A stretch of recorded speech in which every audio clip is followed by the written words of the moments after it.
시청자 여러분 안녕하십니까? 울산 화력발전소 붕괴 사고가 발생한 지 만으로 사흘, 골든타임 72시간도 지나버렸습니다. 아직 타워 잔해엔 4명이 매몰돼 있는데 현장에 나가 있는 취재기자 연결해 자세한 상황 알아보겠습니다. 이교욱 기자, 현재 구조 작업은 어떻게 진행되고 있습니까? 네, 저는 지금 울산 화력발전소 붕괴 사고 발생 지점 현장에 나와 있습니다. 지금 보일러 타워가 붕괴한 지 77시간이 지나고 있는데요. 아직 잔해 속에 작업자 4명이 매몰되어 있는 상태입니다. 2명은 사망 추정, 나머지 2명은 소재가 파악되지 않고 있는데요. 하지만 현재 구조 작업은 드론을 이용한 일부 작업만 진행되고 있을 뿐 인력을 통한 수색은 중단됐습니다. 지금 현장에는 드론 운용 인력 일부만 남겨 있고 구조대원들은 철수한 상황입니다. 아직 매몰된 작업자들이 있는데 구조대가 철수한 이유는 무엇입니까? 구조당국이 무너진 타워 5호기 양옆에 있는 4호기와 6호기의 발파와 해체 작업이 우선이라고 판단해서입니다. 4호기와 6호기마저 추가 붕괴할 경우 2차 사고 위험이 크기 때문인데요. 무너진 타워 5호기의 취약화 작업이 90% 수준이었는데도 붕괴가 일어난 만큼 취약화 작업이 100% 완료된 4호기 타워의 붕괴 가능성이 아주 크다고 판단한 겁니다. 네, 오늘 오전에 40대 시신 한 구가 수습됐다고 하던데 구조 작업은 언제 재개되겠습니까? 앵커께서 말씀하신 대로 오늘 오전 11시 5분쯤이었습니다. 구조당국이 40대 남성 김모 씨의 시신을 수습했는데요. 김 씨는 사흘 전 붕괴 당일 생존 상태로 발견됐지만 팔이 끼어 있어 구조에 난항을 겪는 사이 결국 사망에 이르렀던 작업자입니다. 오늘 오전 발견 69시간 후에야 주검으로 잔해 속에서 나왔습니다. 소방은 오늘 오전 10시 김 씨 시신 수습만이라도 하기 위해서 한시적으로 수색을 재개했고 수습이 완료된 후 수색은 다시 중단됐습니다. 사람이 직접 작업자를 수색하는 작업은 언제 시작될지 현재는 알 수 없습니다. 조금 전 현장을 찾은 김영훈 고용노동부 장관도 수색을 서두르기보다는 위험 요소를 제거하는 게 우선이라고 정리했습니다. 그 어떠한 방법도 위험 없이 성공할 수는 없다는 것도 사실이기 때문에 그 위험을 최소화시키면서 타워 구조물 사이 빈 공간인 포켓에 실종자가 생존해 있을 가능성도 염두에 두고 당국은 구체적인 해체 작업을 결정하겠다고 밝혔습니다. 지금까지 울산 화력발전소 사고 현장에서 MBN 뉴스 이교욱입니다. 오늘 시신으로 수습된 40대 김모 씨는 의식이 있는 상태로 구조대원들과 대화도 나눴던 것으로 전해져 그 안타까움을 더하고 있습니다. 기적처럼 아들이 살아 돌아오길 애타게 기다렸던 아버지는 지금도 현실이 믿기지 않습니다. 박상우 기자입니다. 금방이라도 무너질 듯한 철제 구조물 안으로 소방대원들이 들것을 들고 들어갑니다. 잠시 후 검은색 천으로 덮은 시신을 들것에 싣고 나옵니다. 지난 6일 오후 구조대에 발견됐지만 구조물에 팔이 끼어 구조가 늦어지면서 다음날 새벽 숨을 거둔 40대 김모 씨입니다. 김 씨에게 진통제 주사를 놓고 모포까지 덮어주며 13시간 넘게 안간힘을 썼던 구조대원들은 거수 경례로 마지막 예우를 갖춥니다. 구조 대상은 김 씨는 발견 당시만 해도 대화를 나눌 정도로 의식이 있었던 상태입니다. 하지만 신락 같은 희망에도 주검으로 돌아오고 말았습니다. 매몰 상태에서 사망 판정을 받고도 54시간이 더 지나서야 겨우 수습됐습니다. 김 씨는 사고 당일 새벽 4시 15분 혼자 아침밥을 먹고 첫 차로 출근했습니다. 아들이 기적처럼 살아 돌아오길 기다렸던 아버지는 가슴이 미어집니다. 구조되도록만 정말 많이 가슴 아프게 많이 기다렸습니다. 그러나 사망자들의 빈소가 늘어갈수록 유족들의 슬픔과 울분도 커지고 있습니다. MBN 뉴스 박상호입니다. 이번 사고의 원인을 규명할 중요한 단서가 될 수 있는 문건을 저희 취재진이 입수했습니다. 확인해보니 철거 작업 당시 당초 정해진 방향과 달리 타워가 수직으로 무너진 사실이 드러났습니다. 하중 계산의 오류 가능성이 제기됩니다. 안유정 기자가 보도합니다. 원청업체 HJ중공업이 작성한 보일러타워 안전관리 계획서입니다. 타워 3동을 굴뚝 반대 방향으로 넘어뜨리는 전도공법을 적용하기로 했습니다. 3초에서 5초 간격을 두고 4, 5, 6호기 순서로 발파한다는 계획입니다. 발파 전 기둥 4개 중 2개 면을 전도 방향으로 비스듬히 일부 잘라놓는 사전 취약화 계획도 포함되어 있습니다. 그런데 붕괴 당시 CCTV 영상에는 계획된 방향과 달리 타워기가 거의 수직으로 무너지는 모습이 담겼습니다.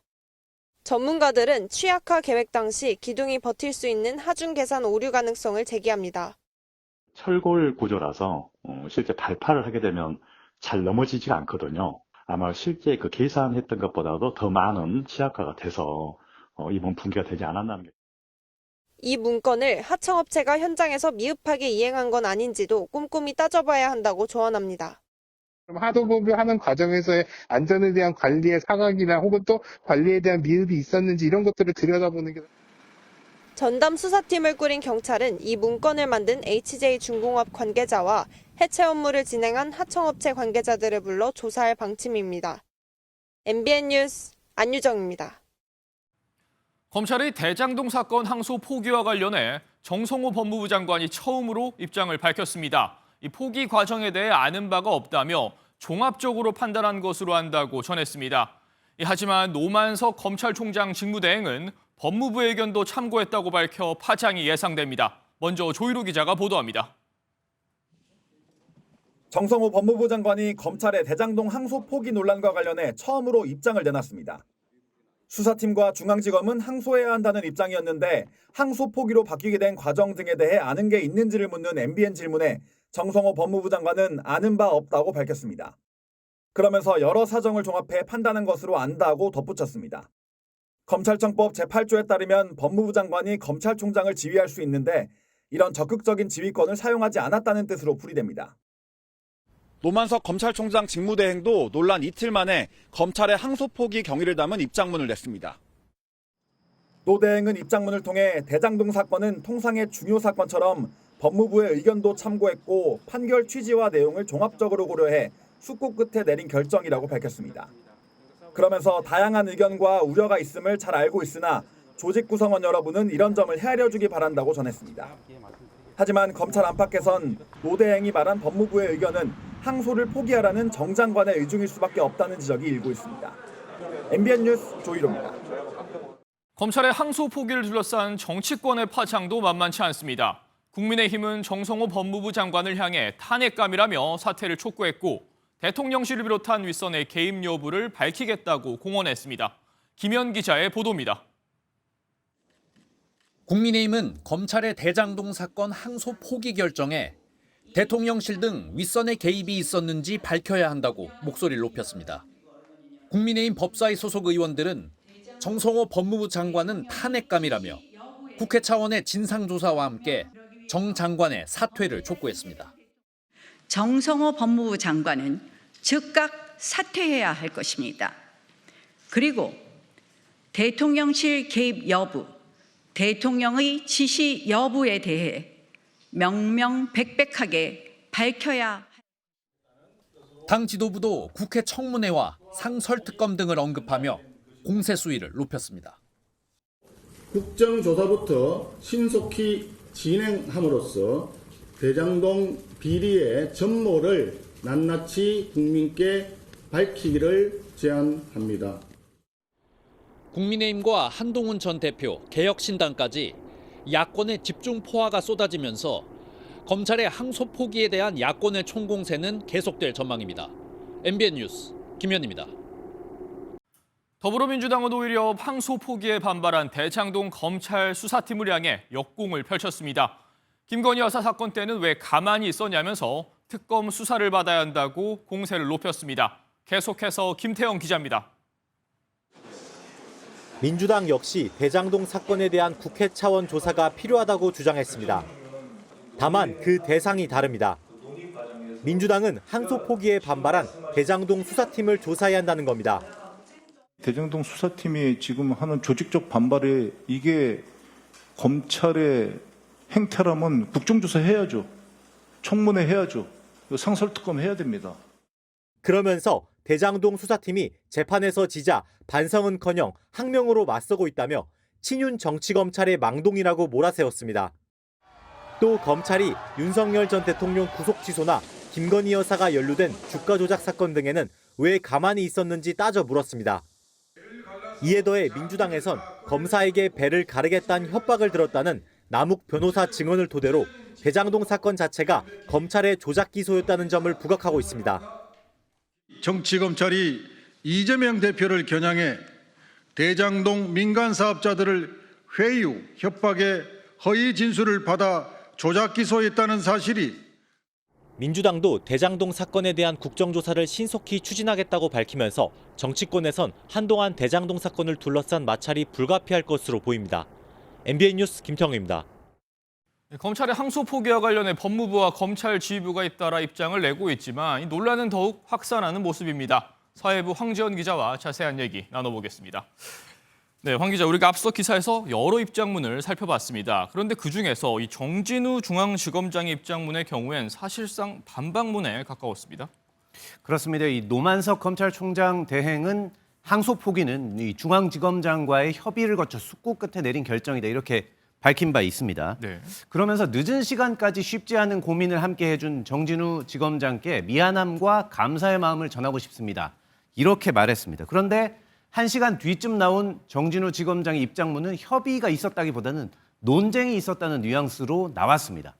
중앙지검의 의견을 설득했지만 관철시키지 못했다라고 했고요. 네. 또 중앙지검의 의견이 다르다는 점을 명확히 하고 이번 상황에 책임을 지기 위해 사의를 표명했다고 적었습니다.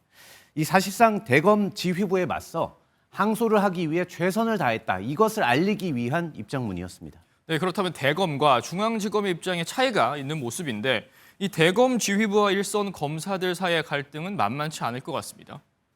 네, 항소 결재는 서울중앙지검장이 하지만 이 상위 기관인 대검의 지휘를 받을 수밖에 없습니다.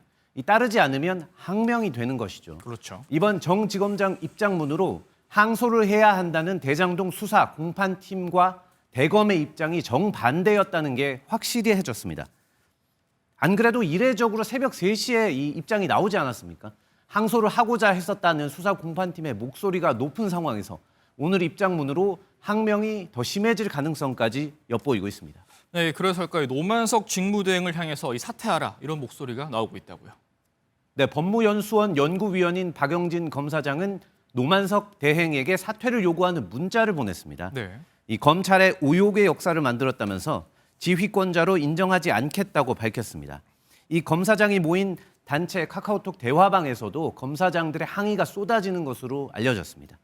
검찰청이 폐지되는 강력한 검찰 개혁이 추진되는 상황에서 이번 사태가 어떻게 진행될지 관심이 쏠리는데요.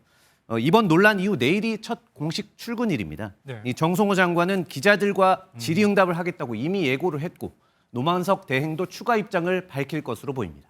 네, 정 장관이 밝힐 추가 입장에도 관심이 쏠리겠습니다. 여기까지 듣죠. 황재연 기자였습니다. 다음 소식입니다. 윤석열 전 대통령이 받은 영치금이 공개됐습니다. 재수감되고 109일 동안 6억 5천만 원. 이 금액은 대통령 연봉의 2배가 넘는 액수입니다. 그리고 김건희 여사도 또 수감 생활을 했던 조국 전 대표 부부도 거액의 영치금을 받은 것으로 확인되는데 논란이 되는 점은 이 영치금엔 상한선도 없고 세금도 부과되지 않는다는 겁니다. 영치금이 곧 정치자금 창구가 될 수 있다는 지적이 나오자 법무부가 검토에 들어갔습니다. 이혁근 기자입니다. 지난 7월 보수 유튜버 전한길 씨는 윤석열 전 대통령의 영치금 계좌를 공개했습니다. 저도 아까 10만 원 이렇게 입금하려고 하니까 하루에 그 한도가 있다고 하는 것 같아요. 이후 서울구치소에 수감 중인 윤 전 대통령은 109일 동안 6억 5천만 원이 넘는 영치금을 받았습니다. 2억 6천만 원 수준인 대통령 연봉의 2.5배에 달합니다. 서울 남부구치소에 수감 중인 김건희 여사 역시 2달 동안 2,200만 원이 넘는 영치금을 받은 것으로 확인됐습니다. 지난 1월엔 조국 전 조국혁신당 대표가 영치금으로 커피 트럭을 운영했습니다. 조 전 대표의 부인인 정경심 전 교수 역시 수감 중이던 2년간 영치금 2억 4천만 원을 받은 바 있습니다. 현행법상 영치금은 계좌 잔액만 400만 원 아래로 유지하면 사실상 한도 없이 입출금이 가능합니다. 과세 방법이 마땅치 않아 정치 자금을 모으는 손쉬운 방법으로 변질될 수 있다는 우려마저 나옵니다. 과세 자료로서는 저희가 이렇게 교환을 하고 있지는 않는 것 같아요. 개별권이 문제된다고 했을 때 그 경우에 이제 그 법무부의 협조를 구한다든지. 지적이 쏟아지자 법무부는 영치금 상한선을 설정하는 방안을 검토 중이라고 밝혔습니다. MBN 뉴스 이혁근입니다. 온라인으로 치러진 연세대학교 중간고사에서 대규모 부정행위가 발생했습니다. 책을 몰래 베끼는 것도 아니고 챗 GPT를 활용한 AI 커닝을 한 겁니다. 해당 강의 교수도 당초 부정행위를 막고자 사전 조치를 해놨습니다만 그것도 무용지물이었습니다. 황지원 기자입니다. 연세대학교 신촌 캠퍼스의 한 수업에 올라온 공지입니다. 지난달 25일 치러진 자연어 처리와 챗GPT 과목의 비대면 중간고사 시험에서 학생들의 부정행위가 다수 확인됐다는 내용입니다. 600명이 수강하는 이 과목은 수업과 시험 모두 비대면 온라인으로 진행됩니다. 집이나 독서실 등 각자 편한 장소에서 시험에 응시하는 만큼 부정행위를 막기 위한 나름의 조치도 있었지만 역부족이었습니다. 시험을 볼 때 이제 실시간으로 그런 감독을 할 수 있는 환경이 아니라 그냥 알아서 영상을 찍어서 올려라라는 방식으로 진행했습니다. 시험 시간 1시간 동안 컴퓨터와 응시자 그리고 참고할 만한 자료가 없는 주변 환경을 모두 영상으로 찍어 제출해야 했지만 부정행위를 막을 수 없었습니다. 일부 학생들은 카메라 촬영 각도를 조정해 감독 사각지대를 만들거나 컴퓨터 화면에 여러 프로그램을 동시에 띄워 자료를 참고하는 등의 방식으로 부정행위를 저지른 걸로 전해졌습니다. 인공지능 AI를 이용해 대놓고 정답을 검색한 학생도 있었던 걸로 밝혀졌습니다. 하나하나 다 보기에는 현실적으로 어려울 것이다. 조금의 부정행위는 좀 해도 그렇게까지 크게 자기는 안 걸릴 것이다. 라는 좀 생각도 좀. 해당 과목의 담당 교수는 적발된 학생들의 성적을 모두 0점 처리하겠다며 자수하지 않으면 학칙에 따라 유기정학을 추진하겠다고 경고했습니다. 학교 측은 현재까지 40명이 부정행위를 자수했고 10명 정도는 특이점이 있지만 자수하지 않은 상황이라며 징계를 논의 중이라고 밝혔습니다. MBN 뉴스 황지원입니다. 주말 동안 서울 시내 대형 백화점에 폭발물을 설치했다는 협박이 잇따랐습니다. 경찰 수색 결과 폭발물은 없었고 허위로 밝혀진 건 천만다행입니다만 처벌이 약해서 이런 범죄가 끊이지 않고 있다는 지적입니다. 최민성 기자입니다. 오늘 오전 한 온라인 커뮤니티에 폭발물 설치 협박글이 게시됐습니다. 방금 전 백화점에 폭약을 설치했다며 터지는 것이 보기 싫으면 돈을 달라고 협박합니다. 그러면서 인터넷 IP를 우회하는 VPN을 켠 뒤 글을 썼기 때문에 자신을 못 잡을 것이라며 자신만만한 태도를 보입니다. 결국 경찰과 소방이 출동해 수색 작업을 벌였고 주말에 백화점을 찾은 시민들은 불안에 떨었습니다. 여기 수색하고 있다고 계속 나오고 나중에 그냥 아무 이상 없다고까지 들었어요. 혹시나 진짜면 어떡하지 하는 생각? 하지만 협박은 결국 허위로 드러났습니다. 경찰은 1시간 넘게 수색을 진행했지만 폭발물은 발견되지 않았습니다. 어제 저녁 7시 반쯤에도 서울 롯데백화점 2층에 다이너마이트 5개를 설치했다는 글이 올라왔습니다. 경찰이 서울 시내 10개 지점을 수색했고 노원점에서는 영화를 보던 시민 100여 명이 대피까지 했지만 역시 폭발물은 없었습니다. 불특정 다수를 향한 테러 협박을 막기 위해 지난 3월부터 처벌이 강화된 공중협박죄가 신설됐지만 협박글은 멈추지 않고 있습니다. MBN 뉴스 최민성입니다. 서해 먼바다에서 중국 어선이 전복돼 2명이 숨지는 사고가 났습니다. 그리고 술에 취한 20대 중국인이 서해안 고속도로를 역주행하는 사고를 내서 6명이 다쳤습니다. 정치윤 기자가 전해드립니다. 바다 한가운데 어선이 밑바닥을 드러낸 채 뒤집혀 있습니다. 한국 최서남단 가거도에서 서쪽으로 81km 떨어진 공해상에서 98톤급 중국 어선이 전복됐습니다. 어선에 타고 있던 11명 가운데 6명은 인근 다른 중국 어선이 구조했습니다. 이어 현장에 도착한 해경이 표류 중인 2명을 구조했지만 숨졌습니다. 나머지 3명은 조류에 휩쓸린 것으로 추정됩니다. 사고 지점은 한국과 중국 양측의 주권이 미치지 않은 것으로 이후에는 중국 해경이 담당하기로 했습니다.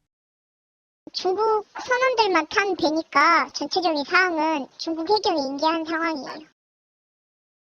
차량 2대가 형체를 알아보기 어려울 정도로 불에 타 고속도로 갓길에 서 있습니다. 고속도로를 전면 통제하고 청소차가 사고 잔해물을 치웁니다. 오늘 새벽 서해안고속도로 소안아들목 부근에서 역주행한 승합차가 정상으로 달리던 승합차와 추돌해 불이 났습니다. 이 사고로 피해 승합차에 타고 있던 6명이 다쳐 병원에서 치료를 받고 있습니다. 중국 국적인 20대 사고 운전자는 면허 취소 수치 상태로 음주운전을 한 것으로 드러났습니다. 경북 안동에서도 20대 운전자가 음주 상태로 차를 몰다가 상가로 돌진해 차에 타고 있던 10대 2명이 다쳤습니다. 다행히 상점문을 닫은 시간이라 추가 인명피해로 이어지진 않았습니다. 오늘 오후 경기 오산시의 한 식자재 전문 매장에서 불이 났습니다. 불이 나자 매장 안에 있던 50여 명이 스스로 대피해 인명피해는 없었습니다. 소방당국은 한때 대응 1단계를 내려 진화에 나서 1시간 10분 만에 주부를 잡았습니다. MBN 뉴스 정춘입니다. 오늘 눈에 띄는 부동산 관련 기록들이 있습니다. 지난 9월, 그러니까 11호 대책 발표 직전에 30대의 아파트 매수가 몰아친 것으로 확인됐습니다. 규제 영향을 받기 전에 영끌 매수를 했다는 분석이고요. 서울 아파트 시가총액이 1,800조 원을 넘어섰다는 기록도 나왔습니다. 이승민 기자입니다. 서울 강서구의 700세대 규모 아파트 단지입니다. 지난 9월 12건이 거래됐는데 매수자는 대부분 30대 신혼부부였습니다. 9호선 이런 게 있으니까 접근이 좋으니까 할머니들이 이쪽에다가 이제 신혼집을 이제 보금자리를 구하는데 딱 좋은 거죠. 서울 전체 통계를 보면 지난 9월 아파트 매매 거래량의 36.7%의 매수자는 30대로 4년 만에 가장 많은 비중을 차지했습니다.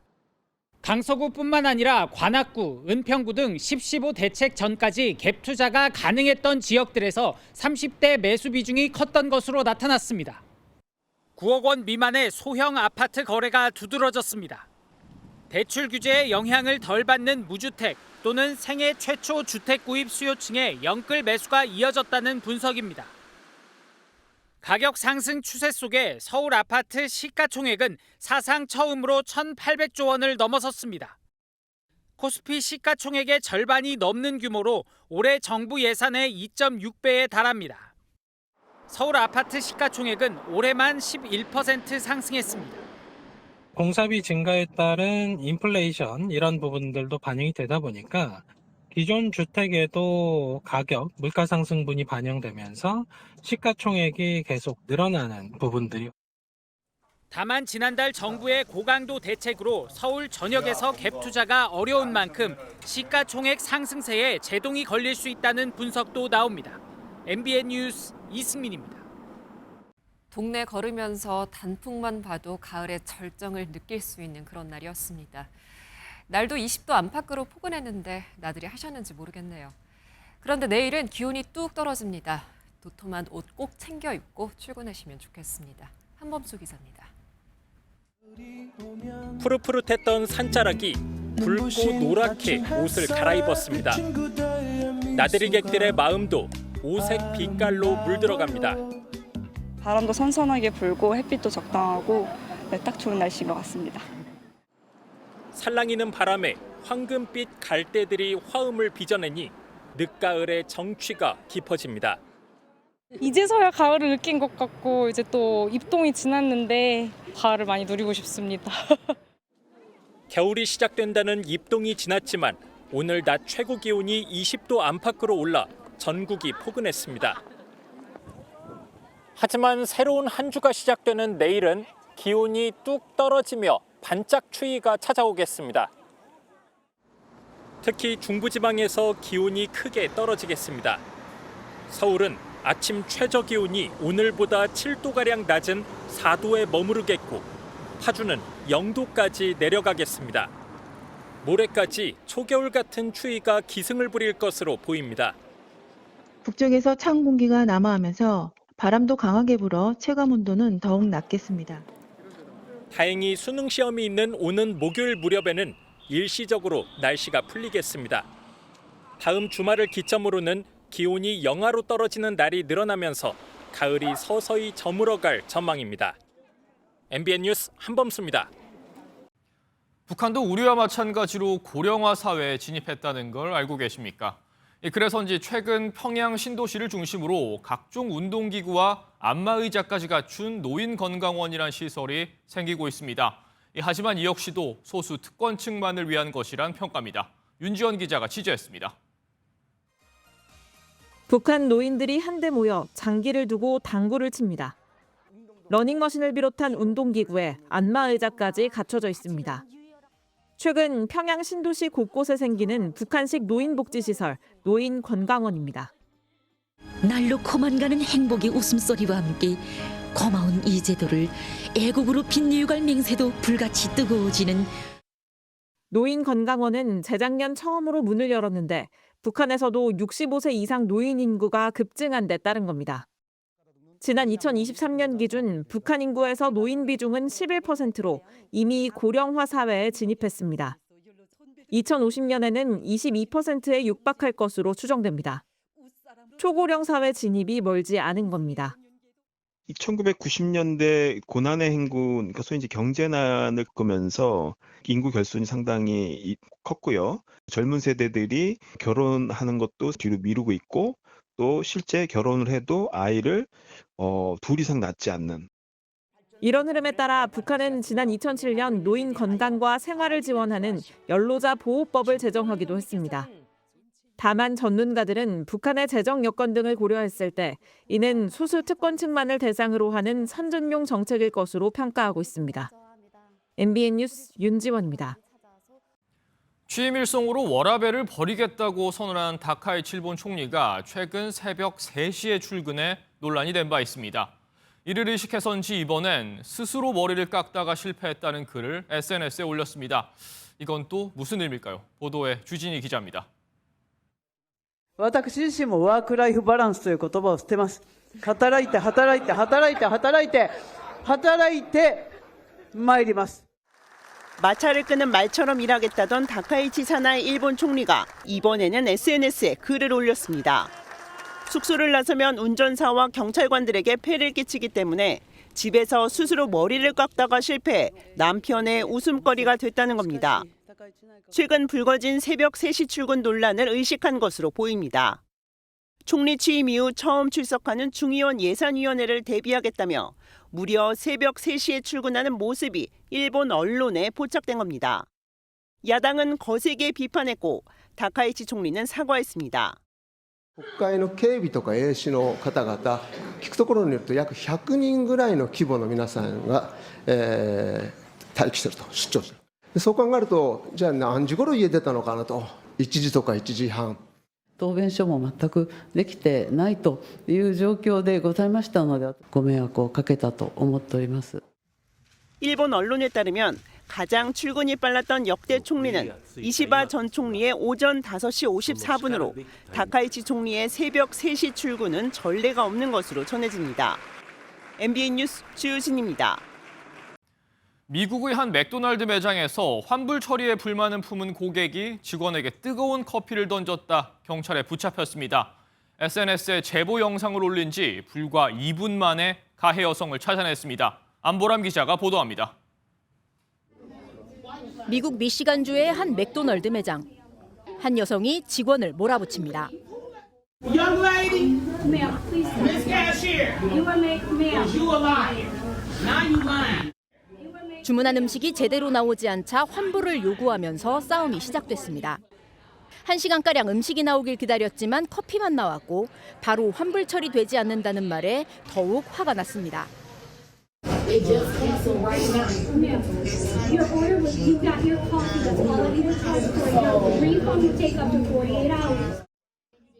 방금 나온 커피를 들었다 내리길 반복하며 쉽사리 화를 가라앉히지 못하는 여성. 직원이 잠시 자리를 피하려 하자 흥분한 여성은 들고 있던 커피를 직원에게 뿌리면서 욕을 퍼붓습니다.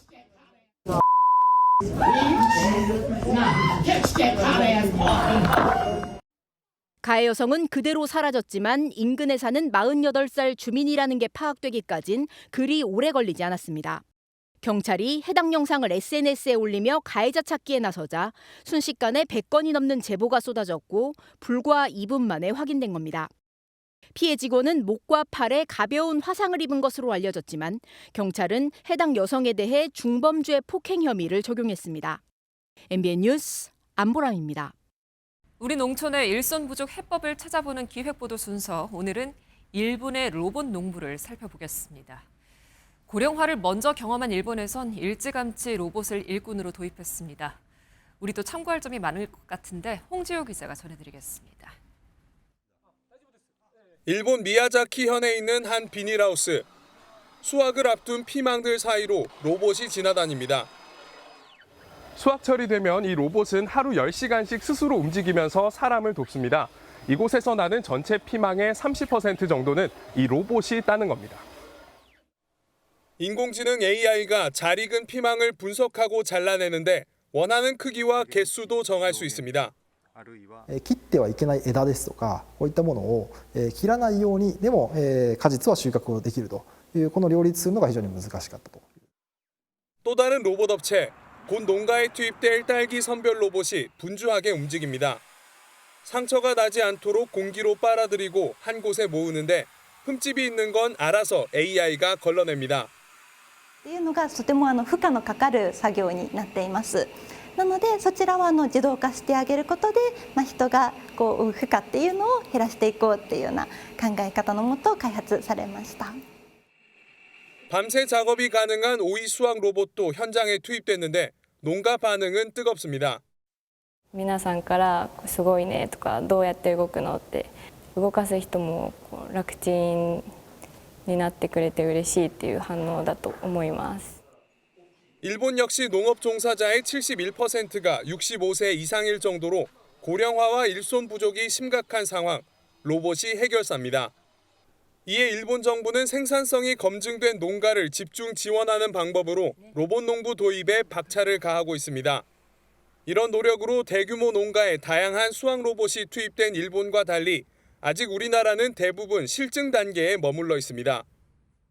규모가 커지기 때문에 로봇이든 농업 기계의 어떤 도입 효율성이 굉장히 높다. 우리보다 굉장히 다른 어떤 여건이에요. 우리 역시 고령화로 일손 부족 문제가 갈수록 심각해지는 만큼 로봇 농부 확대를 위한 다양한 정책적 고민과 판단이 시급합니다. MBN 뉴스 홍지호입니다. 대통령실과 정부 여당이 오늘 고위 당정협의회를 열고 2035년 국가 온실가스 감축 목표를 논의한 결과 2018년 대비 53에서 61%로 감축하기로 의견을 모았다고 박수현 더불어민주당 수석 대변인이 밝혔습니다. 이는 기존 정부안의 최대치를 1%포인트 높인 수준입니다. 앞서 2018년 대비 50에서 60% 감축안과 53에서 60% 감축안 두 가지 안을 제시했는데 이번 합의는 두 번째 안의 상한을 61%로 올린 겁니다. 완연한 가을 날씨를 뒤로하고 또다시 반짝 추위가 찾아오겠습니다. 밤사이 북쪽에서 찬 공기가 밀려와 내일 아침에는 서울이 5도까지 내려가면서 오늘보다 6도가량 낮겠고요. 대관령은 영하 2도까지 곤두박질하겠습니다. 여기에 찬바람까지 가세하며 체감온도를 더욱 끌어내리겠습니다. 옷차림 따뜻하게 입고 나오셔야겠습니다. 이번 추위는 화요일 아침까지 이어진 뒤 낮부터 차차 풀리겠고요. 수능일인 목요일에는 평년 기온을 웃돌며 심한 추위 없겠습니다. 다만 크게 벌어지는 일교차에는 유의하셔야겠습니다. 내일 전국이 맑겠습니다. 아침에는 중부 내륙과 산지에 서리가 내리고 얼음이 어는 곳이 있겠습니다. 내일 중부지방 아침 기온은 춘천이 2도, 대전은 6도까지 떨어지겠고 낮에도 대부분 10도 안팎에 그치겠습니다. 남부지방도 아침에 전주와 대구가 7도까지 떨어지겠고요. 낮에도 15도를 밑도는 곳이 많겠습니다. 이번 한 주간 별다른 비 소식 없이 전국이 대체로 맑겠습니다. 날씨였습니다.